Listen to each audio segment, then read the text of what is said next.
The daughter loudly told the guests on the phone, "Come all, even 20 people. My mother will be by the stove all day. She has nothing better to do." The son-in-law agreed. Let her earn her keep. I silently took off my apron, turned off the gas, and went out through the back door. And when the guests arrived, my daughter was waiting for a surprise in the kitchen that made her turn pale. Greetings, dear listeners.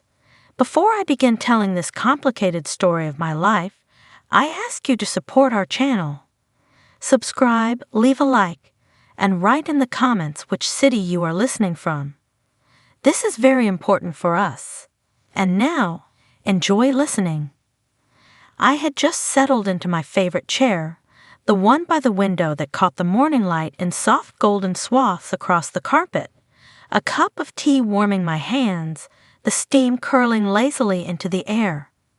The house was unusually quiet for a Saturday, the kind of stillness that made even the ticking of the wall clock feel loud, almost intrusive. I let my shoulders sink into the worn upholstery, the scent of chamomile and old wood mingling in a comforting perfume that had always marked my sanctuary. I was alone in the best sense of the word, an hour just for myself before the errands, the calls, the constant motion of family life intruded. And then the phone rang. Not a gentle chime, not the polite trill of a call that might announce something ordinary. It was my daughter's voice, full of volume and energy, cascading through the speaker like an uninvited guest barging into a quiet room. I recognized the note immediately, the one that carried her delight in provocation, the thrill of theatrical exaggeration. "Come all, even 20 people. My mother will be by the stove all day. She has nothing better to do." The word struck me like a whip across the face. I froze, teacup midway to my lips, the warmth of it spilling slightly onto my fingers, yet the sensation barely registered. My heart stumbled, skipping beats, and I felt a tightening across my chest, as if my body understood the weight of the insult before my mind could fully process it. The laughter in her tone was not the teasing intimacy of a child playing with her parent. It was something sharper than anything I had felt in years, a careless weapon wielded without thought, aimed directly at the core of my identity. And then I heard him. My son-in-law, lurking in the background like an accomplice to mischief, adding the final punctuation with a tone of smug approval. "Let her earn her keep," he said. That laugh, low, casual, dismissive, rippled through the room, cutting through the afternoon calm, leaving a bitter residue that clung to my tongue. I tightened my grip on the teacup. I could feel the pressure of it digging into my palm, the porcelain cool and grounding, but also oddly mocking, reminding me that I was still holding on to civility in a moment that had stripped me of it. 70 years. 70 years of labor, of raising children, of running households, of making sure everyone else's life ran smoothly while mine often went unnoticed. 70 years of birthdays planned, of school lunches packed, of nights spent awake with fears for their welfare, of sacrifices so complete that I sometimes forgot I had a self separate from the family I had nurtured. And now, in the span of a single loud, brash sentence, I was reduced to a punchline, a source of amusement, a utility. I stayed frozen longer than was necessary, not out of weakness but out of disbelief. How had it come to this? How had my life's work been so casually diminished? In that pause, I felt the old ache, the one that had been softened by years of quiet routines and the occasional genuine word of gratitude, resurface sharply. It was not just disappointment. It was a profound, visceral sense of invisibility. I had existed in a space of relentless giving, of unacknowledged effort, and here was the confirmation, as clear and loud as the phone's speaker, that my presence and labor were assumed, taken for granted, and worthy only of ridicule. Yet, beneath the initial sting, beneath the tightening in my chest and the heat rising to my temples, there was something else, a quiet, simmering recognition of power I still possessed. I felt it in the back of my mind, coiled and patient, a latent energy that did not demand immediate reaction but refused to be ignored. This voice, this laughter, had been meant to provoke panic, submission, perhaps even a rush to comply. Instead, it met calm, an awareness sharpened by decades of knowing that anger alone would not serve. That restraint could be infinitely more powerful than surrender. I held the teacup a moment longer, letting the warmth seep into my fingers and into my spine, reminding me that I was still whole, still capable of thought and action beyond the absurdity of their demands. I felt the stillness of the house press back against the intrusion of their voices, a silent ally that mirrored my growing resolve.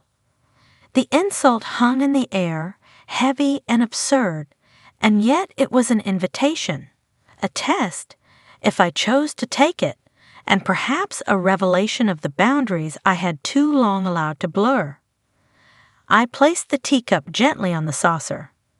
The clink of porcelain against china sounded unnaturally loud in the quiet room, a punctuation mark in a sentence I had yet to finish writing.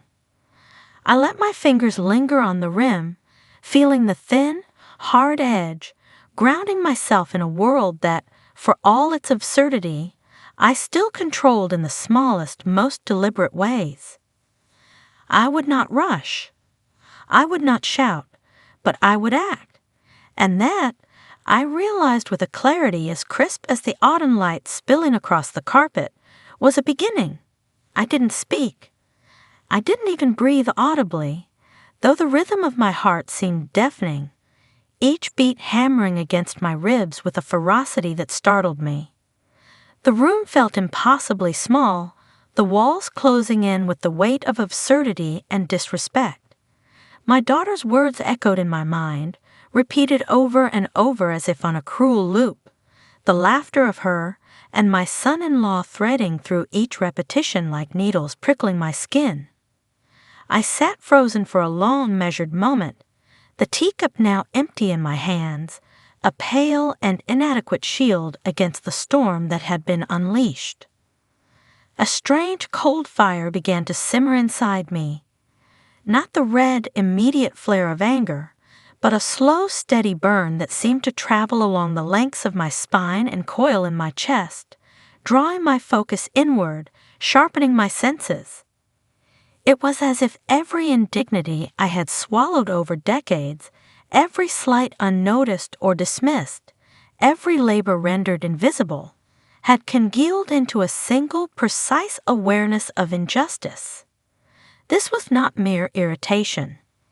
It was the cumulative weight of a life devoted to others, now distilled into a quiet, lethal clarity. I deserved recognition, not ridicule, respect, not laughter.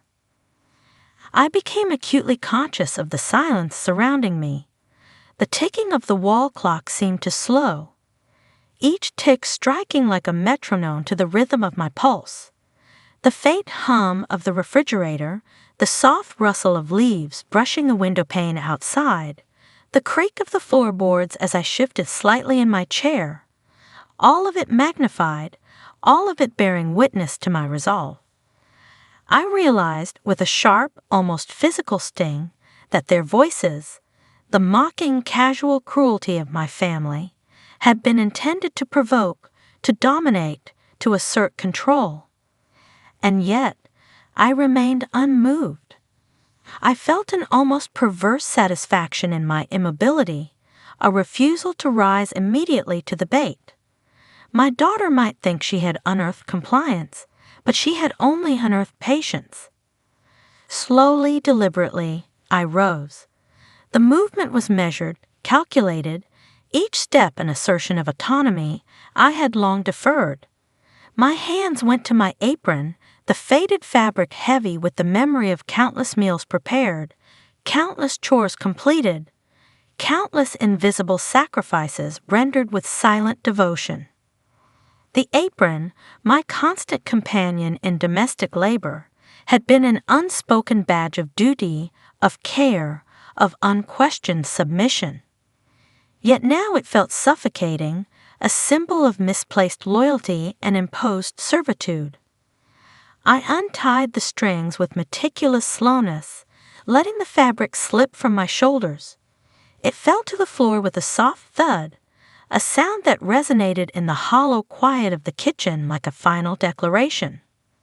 I turned my attention to the stove. The flame, small and flickering, had been on for some minutes, perhaps burning gently in expectation of my continued compliance. I moved toward it with the same deliberate precision, each step echoing slightly on the worn linoleum. My hand reached for the knob, a gesture simple in appearance yet monumental in consequence. I felt the heat of the metal under my fingers, a final touchstone to the labor I had been expected to provide unquestioningly. And then slowly I turned the gas off. The flame extinguished with a faint sigh, a small, quiet triumph, the room now dimmer, quieter, the sound of absence filling the space more potently than presence ever could. I paused at the threshold of the kitchen, feeling the cool draft from the back door brushing against my ankles, the scent of damp earth from the garden beyond drifting inward. The world outside seemed suddenly fuller, more alive, a contrast to the stifling, suffocating interior of expectation I had inhabited for decades. The silence I maintained was no longer passive. It was a statement, a prelude to action, a refusal to participate in the farce orchestrated by those who should have known better. My hands rested lightly against the doorframe, my breath even, my mind sharpened into crystalline clarity. And in that still, pregnant moment, I understood the magnitude of the choice before me. I could continue, as I always had, performing the expected rituals of care, of submission, of endless, unappreciated service. Or I could step beyond, leave the room, leave the expectation, leave their assumption that my life was theirs to command. The anger simmering within me was no longer merely reactionary. It had transmuted into resolve. It was not loud, it was not frantic, it was not impulsive. It was deliberate, patient, immovable. I exhaled once, softly, a sound swallowed immediately by the quiet of the house. I walked, slowly, deliberately, toward the back door. The cool air outside beckoned, a promise of autonomy, of unseen possibilities, of choices ungoverned by the casual cruelty of those who had underestimated me. With each step, the fire within me burned brighter, not consuming but illuminating, guiding me toward a truth I had long deferred. I was not at their mercy. And then I was out the door, silent, unseen, unbound. Outside, the cool air hit me like a shockwave, brushing across my face and tugging at the loose strands of hair that had escaped my bun. It was sharp, bracing, and in that instant, it carried 1,000 unspoken words I had never allowed myself to say. I inhaled deeply the scent of damp earth, autumn leaves, and the faint tang of garden herbs filling my lungs in a way that made my chest ache with a peculiar joy. I had stepped out of the confines of expectation, out of the oppressive theater of familial demands, and the world seemed simultaneously vast and intimate, as if it had been waiting for me to notice it all along. I walked slowly across the uneven grass, each step deliberate, my heels pressing into the moist soil. The garden had grown wild in my absence, tendrils of ivy creeping along the stone path, late-season flowers bowing under the weight of dew, and a stray row of tomatoes, stubbornly red, catching the sunlight with a quiet defiance. I remembered tending this garden, the rhythm of planting, pruning, and watering a meditation I had long abandoned in service to others. It occurred to me now that this garden, untamed and resilient, reflected something of my own spirit. Patient, enduring, unbroken. The shed at the back of the garden came into view, its weathered wood grayed with age, the hinges rusted, the latch stubborn. I hadn't entered this space in years, not since the days when I stored away keepsakes, old photographs, forgotten letters, and remnants of a younger life that felt distant and almost foreign. My fingers grazed the latch, tracing the rough metal, and I felt a tremor of anticipation. There was no urgency, only the slow pull of curiosity, the magnetic draw of memory and possibility. I lifted the latch, its resistance grating under my hand, the sound harsh against the quietude of the garden. Dust motes rose in the sunlight, sparkling like tiny suspended stars, and the air inside smelled of cedar, mildew, and forgotten time. I hesitated for a heartbeat, overwhelmed by a sensation I could barely name, a mix of fear, excitement, and reclamation. Every step forward felt like peeling back layers of expectation. Every inhale inside that musty shed a deepening of autonomy. There, in the far corner, stood the old wooden chest. Its surface was scarred with age, the varnish peeling in places, the corners chipped from decades of neglect. I had stored it with care long ago, filling it with things I had thought precious, things I had never dared show anyone else. My journals, small handmade trinkets, pressed flowers, a stack of letters tied with faded ribbons.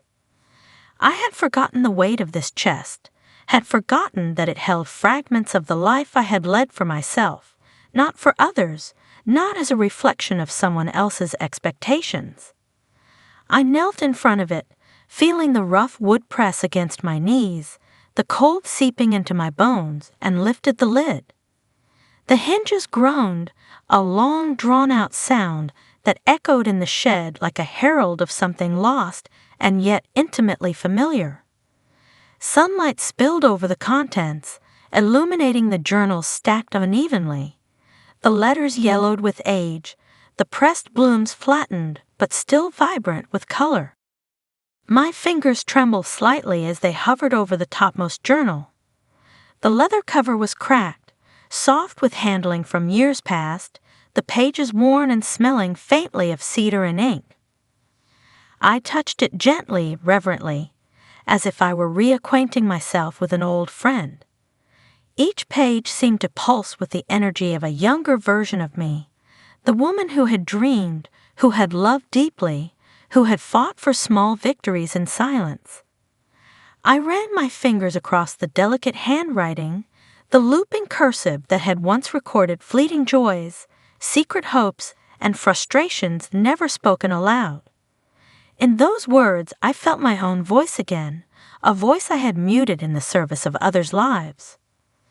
Dust rose again as I shifted slightly, the motes dancing like tiny specters of the past, carrying with them a sense of possibility I hadn't felt in decades. I could sit here forever, surrounded by these relics of my autonomy, these fragments of selfhood preserved against time and neglect. The chest was more than wood and metal. It was a vessel of remembrance, of reclamation, of power I had long denied myself. I closed my eyes for a moment, letting the silence of the shed envelop me. There was no laughter mocking me, no sharp tones demeaning me, no expectation pressing down. Only air, dust, light, and memory. The fire inside me, that cold, steady burn that had begun in the kitchen, now roared with clarity. I was more than the sum of their assumptions. I was not a servant to be commanded, a mother to be mocked, or a grandmother to be exploited. I was Helen, fully, deeply, irrevocably, and in this shed, in the quiet intimacy of dust and sunlight, I began to remember what that meant.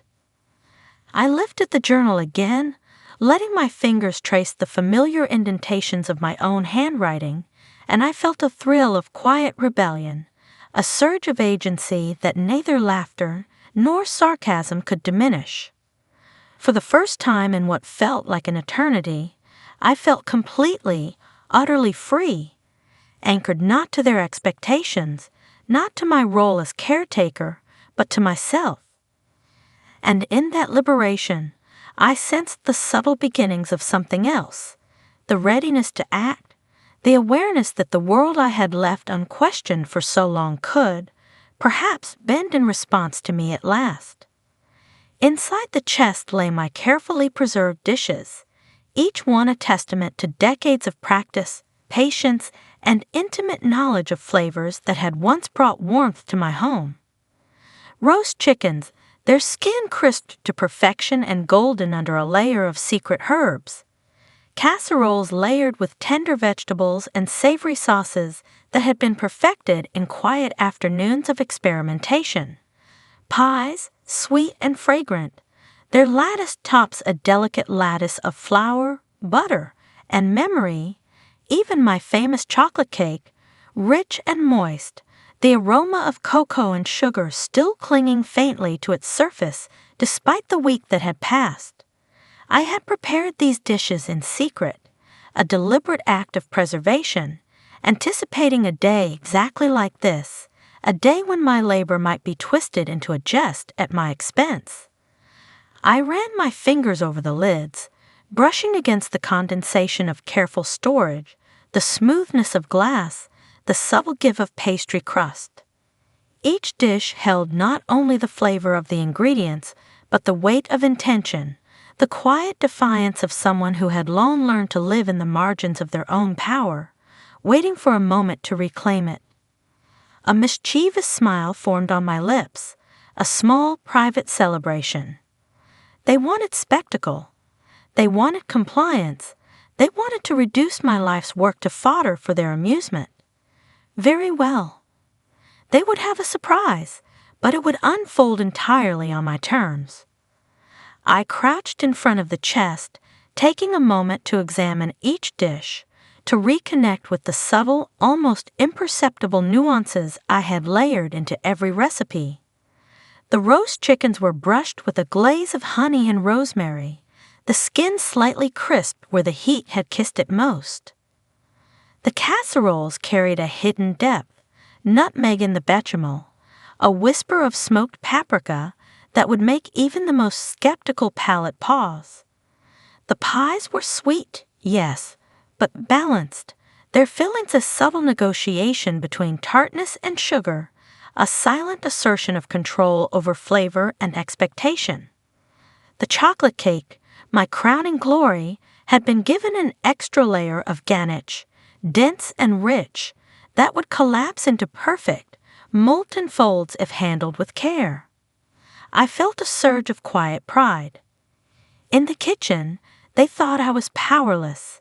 Here, in the secrecy of the shed, I held the reins of creation entirely. I moved methodically, lifting each dish with deliberate care, inspecting lids, seals, and coverings, ensuring that nothing would betray my intent before the precise moment of revelation. My hands, though aged and veined, were steady and assured, the movements honed by decades of practice. I could feel the energy of my younger self coursing through me, the same energy that had once compelled me to experiment, to create, to persist quietly in the face of disregard. Every careful lift, every precise adjustment of lids was a reaffirmation that I still commanded the elements of my craft, that I still understood the subtle alchemy of heat, flavor, and timing. The air in the shed was thick with the faint aroma of my cooking, mingled now with the dust and the earth scent of the garden outside. Sunlight slanted through the small window, illuminating the floating particles like a golden haze, as if even the light were complicit in the secrecy of my plan. I breathed in deeply, feeling that same cold fire from the kitchen ignite once more, tempered now by satisfaction and purpose. The indignity of the phone call, the the laughter, the assumption of my servitude, all of it faded into the background, absorbed into a reservoir of focused energy that fueled the meticulous preparation before me. I paused to inspect the chocolate cake again, running my fingertip over the ganache, feeling the soft resilience beneath. This cake had been a gift to my family in countless celebrations, a symbol of home and love. And now it would become a tool, a statement, a revelation. I smiled again, this time with a thrill that bordered on glee. Every layer, every careful fold of the pastry, every subtle seasoning was an assertion of my agency. They expected compliance. They expected humiliation. Instead, I was cultivating anticipation, crafting a reversal of expectations that would land precisely where I wanted it. Even the smallest details mattered. The casserole lids were wiped clean, condensation removed, any hint of aging hidden beneath careful cloth wrappings.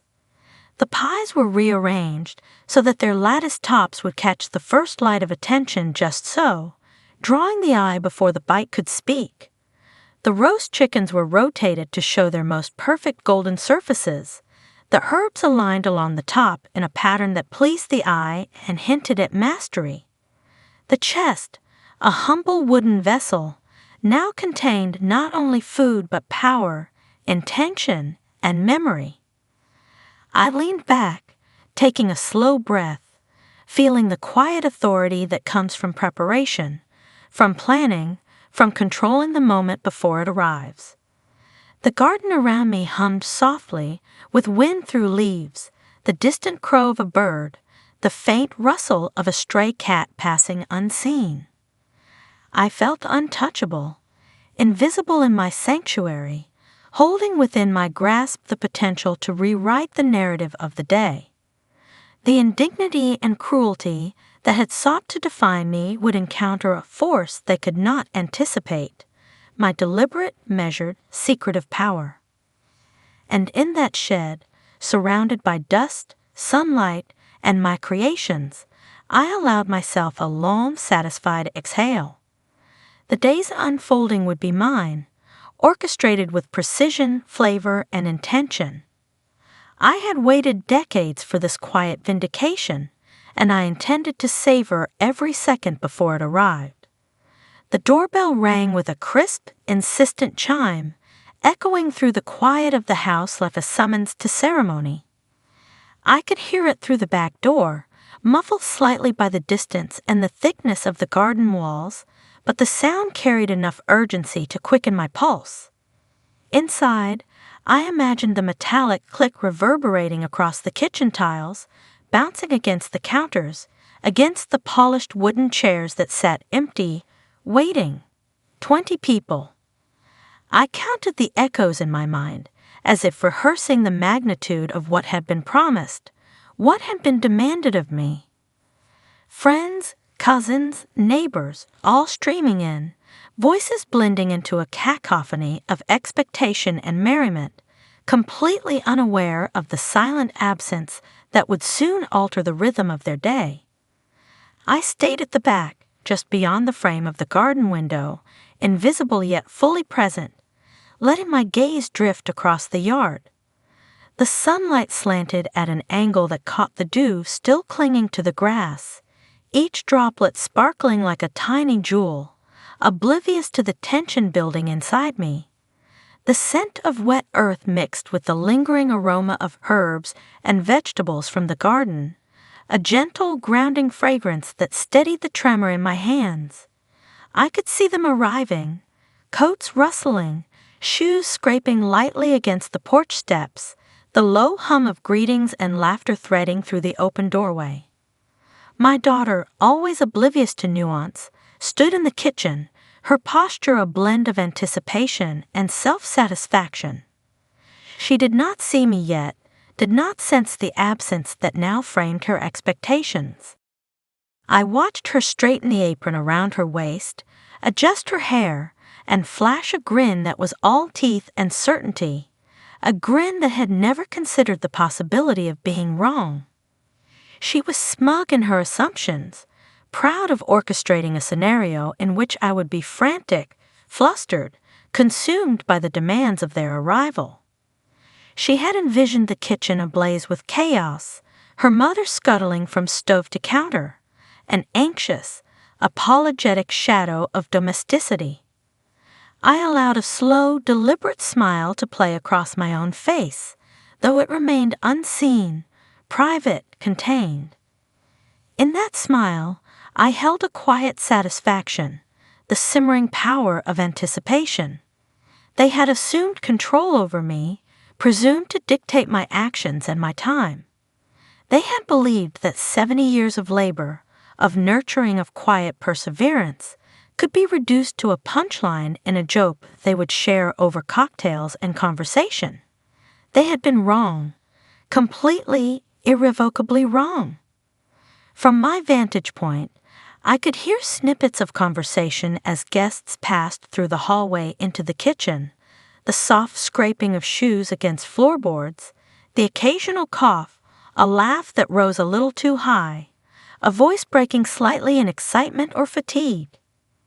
They had all arrived, spilling into the space like an unstoppable current, their energy overflowing, but all unaware of the absence that would make the space feel subtly hollow, as if the axis of the household had shifted without warning. I lingered near the back door, feeling the sun warm my shoulders, the cool breeze brushing across my cheeks, contrasting sharply with the heat I had left behind in the kitchen. I imagined the scene unfolding as it would have if I had remained obedient, compliant, the frantic movement, the clatter of utensils, the occasional curse muttered under my breath as a pot boiled over or a pan scorched. And I let a quiet, private chuckle escape me, almost imperceptible, carried off by the wind. The door opened and closed repeatedly, guests entering and leaving, voices overlapping in cheerful disorder. I could see the shuffle of coats being removed, the exchange of greetings, the casual inquiries about traffic, weather, small talk that would usually mask the undercurrent of familial expectation. Yet all of this was irrelevant to me. I was outside, unseen, free from the immediate theater, observing not only their movements but their presumptions, their unspoken judgments, their certainty that they had orchestrated the perfect scenario.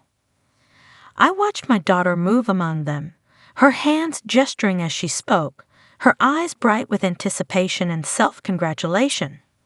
Her energy filled the kitchen, confident and radiant, yet ignorant of the subtle absence that rendered her assumptions fragile.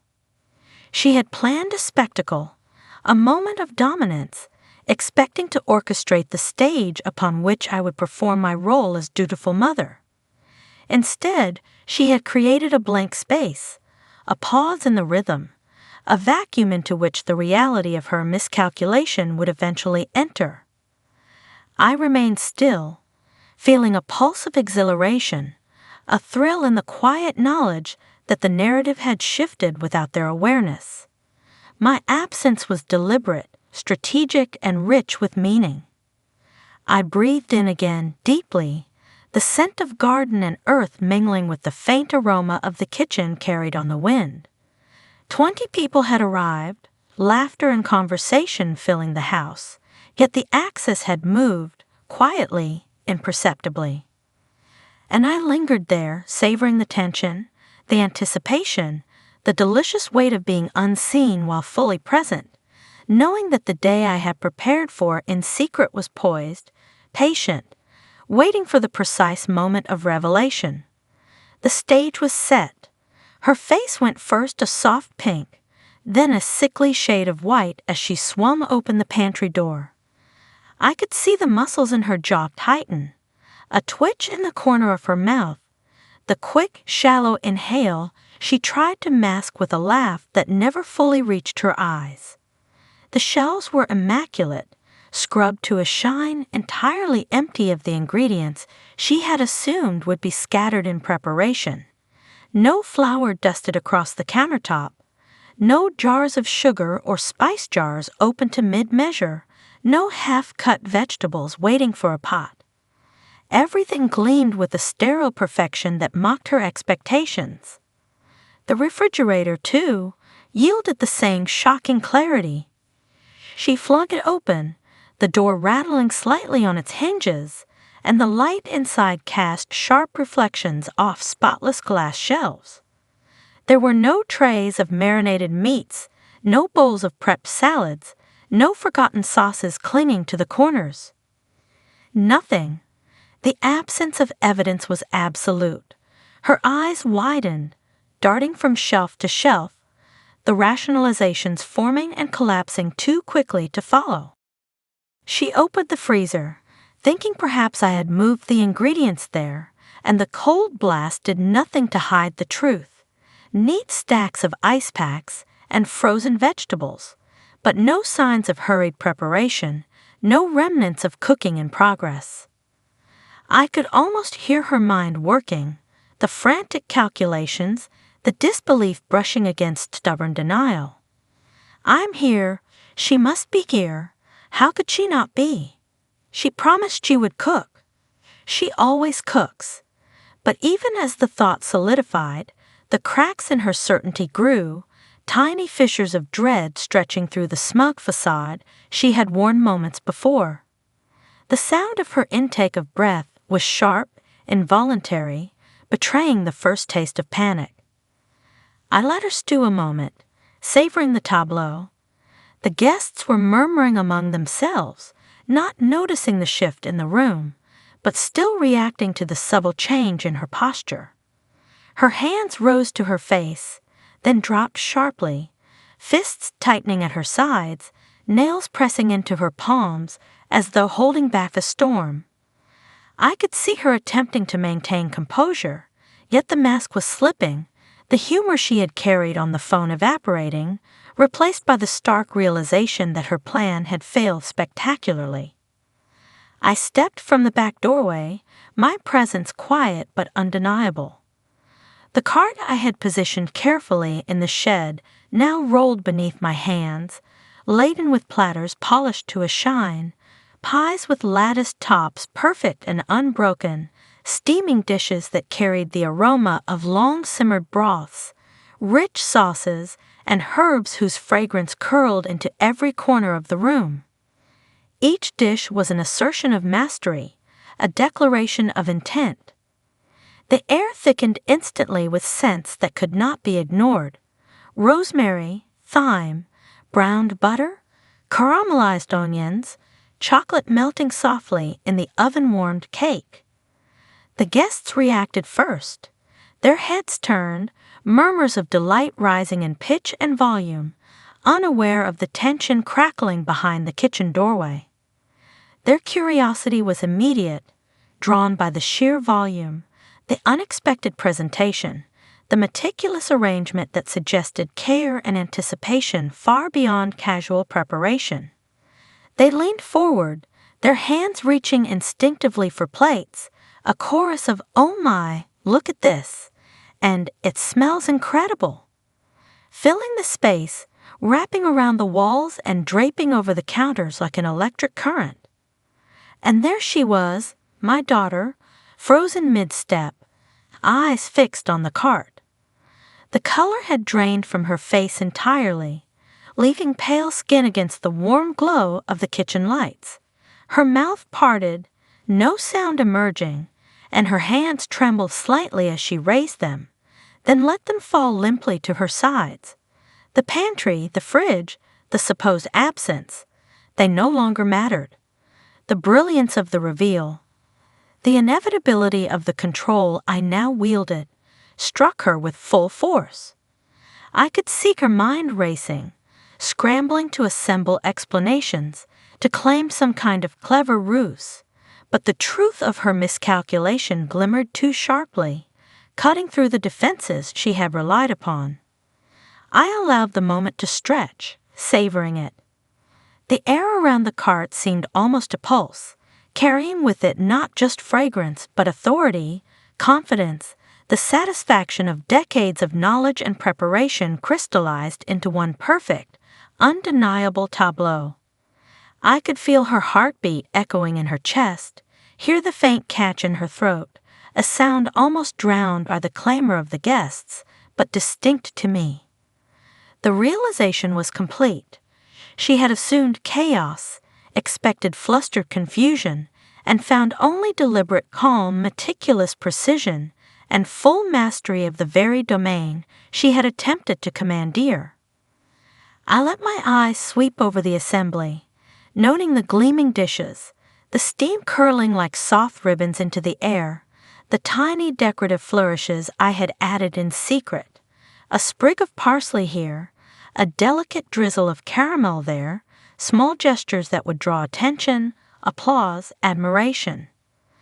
Every element intentional, every detail a whisper of authority, a subtle message. I had not only prepared, I had prepared better than anyone had imagined.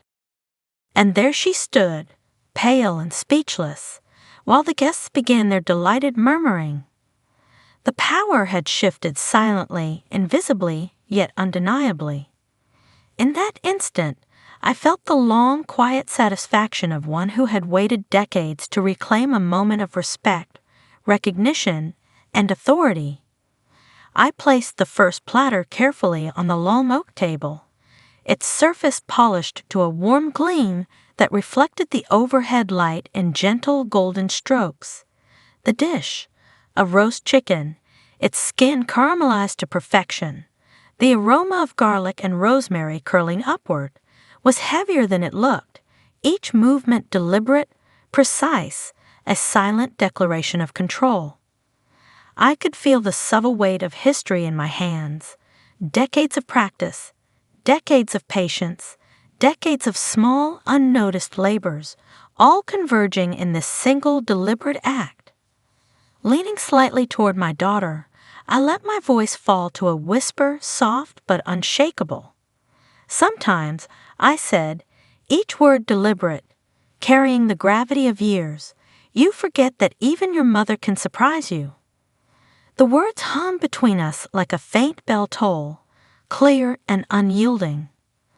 I watched her reaction with measured attention, noting the immediate flush that rose to her cheeks, the way her lips pressed together as if to contain words that refused to form, the slight trembling of her hands at her sides. She had always imagined herself in command, orchestrating events with a self-assuredness that bordered on arrogance. For a fleeting moment, I observed the tension in her posture, the subtle stiffening of shoulders, the backward tilt of her head, the instinctive hesitation that betrayed the recognition of her miscalculation. It was there in the tilt of her chin, the widening of her eyes, the way her gaze shifted between the empty countertops she had inspected earlier and the abundant, meticulously prepared spread now occupying every inch of the table. I allowed myself a faint, controlled exhale, savoring the slow, inevitable unfolding of comprehension across her face. She had expected panic, chaos, and disarray. She had anticipated frantic movements, spilled sauces, burnt edges, hurried apologies whispered beneath the din of conversation. Instead, she found precision, abundance, and quiet authority, an invisible hand orchestrating the entire scene without her interference, without her need to command. The guests, still unaware of the tension coiling tightly between mother and daughter, leaned forward with eager anticipation. Their excitement was tangible, a thrumming pulse of delight that filled the room with energy. Yet I noticed it only peripherally, attentive more to the subtle shifts across my daughter's features, to the micro-expressions that betrayed the collision of pride and shame, anticipation and shock. The room buzzed with chatter and laughter, but for me, the sound was a backdrop, almost like the soft hum of a distant engine, while the real movement, the real shift, occurred in quiet, invisible currents between us. I placed the next platter, a casserole, Bubbling with layers of vegetables, meats, and sauce, its surface kissed by the oven into a perfect golden crust. Steam rose and mingled with the fragrant air of the kitchen, filling the space with a richness that could not be ignored, could not be denied. Each dish was an assertion, a statement of competence and calm mastery, a reminder of the countless hours spent learning, refining, creating without expectation of recognition. Her eyes lingered on each dish as I set them down, wide and unblinking, pupils dilated in the mixture of surprise and dawning understanding. She began to grasp the deliberate intent behind every movement, every choice, every detail of the preparation. I could sense her slowly internalizing the truth. The day she had intended to belittle me, to treat me as a servile presence, had become a day in which she was reminded of the depth of knowledge, skill, and patience I had cultivated quietly, invisibly for decades. I reached for a pie next, the lattice work of its crust intricate, precise, flawless. The scent of baked apples, cinnamon, and a whisper of brown sugar rose in the air. Setting it on the table, I allowed a small, almost imperceptible smile to touch my lips, not triumphant in a loud or brash sense, but contained, refined, deliberate. The power of the moment was quiet, almost secret yet absolute. It was mine, unspoken, carried in the steadiness of my hands, the calm in my posture, the clarity of my gaze. For the first time in years, I felt more than freedom. I felt respect, not the hollow respect one demands through compliance or social expectation, but a recognition that could not be ignored, that radiated subtly from her posture, from the way her eyes refused to meet mine fully, yet could not look away. It was a quiet victory, a validation of a life of diligence, of patience, of invisible labor rendered visible in this singular, deliberate moment. The room continued to buzz with oblivious delight, guests leaning toward platters, reaching for dishes, commenting on aroma and color, unaware of the charged atmosphere in the space. I could have spoken, lectured, explained. I chose instead to let silence carry the weight of authority, to allow the contrast between expectation and reality to speak for itself. She understood. She could not unsee it. Her shock, her shame, her slow, wordless acknowledgement. They were enough. They were everything. I leaned back slightly, the air between us heavy with unspoken understanding. The table, laden with decades of skill and foresight, stretched before her, before the guests, a testament to patience and mastery. And in that measured, deliberate quiet, I felt it, not only freedom, not only vindication, but a profound, unshakable sense of being seen, being recognized, being finally, unequivocally respected.